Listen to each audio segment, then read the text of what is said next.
എൻ്റെ പേര് ഐശ്വര്യ. ഞാൻ കണ്ടംകുളത്തി ആയുർവേദ വൈദ്യശാലയിലെ പ്രസവരക്ഷയ്ക്കാണ് വന്നത്. 16 ദിവസത്തെ പാക്കേജായിരുന്നു ഞാൻ എടുത്തിരുന്നത്. അതിൽ വേദഗുളിയും കിഴി, സ്റ്റീം ബാത്ത് അങ്ങനെ 3 ഉണ്ടായിരുന്നു. അത് ആക്ച്വലി എൻ്റെ ബോഡിക്ക് ബാക്ക് പെയിനൊക്കെ ഉണ്ടായിരുന്നു. അത് കംപ്ലീറ്റ്ലി ഇപ്പം മാറി ഒരു റിജുനേറ്റിംഗ് ഫീലിംഗാണ് ഇപ്പോൾ എനിക്ക് കിട്ടിയിരിക്കുന്നത്.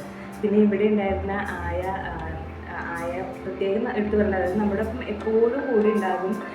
ടൈം ലിമിറ്റ് ഒന്നും നോക്കാതെ തന്നെ നമ്മൾക്ക് എന്ത് ഹെൽപ്പിനും അവർ കൂടെ ഉണ്ടായിരുന്നു. പേര് ഇത് പറയുകയാണ് സരോജിനിയമ്മ. സരോജിനിയമ്മക്ക് ഈ സമയത്ത് ഞാൻ ശരിക്കും നന്ദി പറയുകയാണ്. അതുപോലെ തന്നെ ഇവിടുത്തെ ഡോക്ടർ കൺസൾട്ടേഷൻ, മോർണിംഗ് ഈവനിങ് നമുക്ക് ഡോക്ടർ കൺസൾട്ടേഷൻ ഉണ്ടായിരുന്നു. ആക്ച്വലി ഒരു ഫസ്റ്റ് ബേബി ഉണ്ടായ ഒരു അമ്മയ്ക്ക് അത് ശരിക്കും ഒരു ബെനിഫിറ്റാണ്. കാരണം കുറേ വിഷമങ്ങൾ, ലൈക്ക് കുഞ്ഞിന് അറിയുമ്പോൾ എന്താണെന്ന് അറിയാത്ത ആ ഒരു സമയത്തൊക്കെ ശരിക്കും ഡോക്ടേഴ്സ് നല്ല ഹെൽപ്ഫുള്ളായിരുന്നു. പിന്നെ കിഴി ചെയ്ത പ്രിയങ്ക ചേച്ചിക്ക് ഞാനിപ്പോൾ നന്ദി പറയുകയാണ്. കണ്ടംകുളത്തിൽ.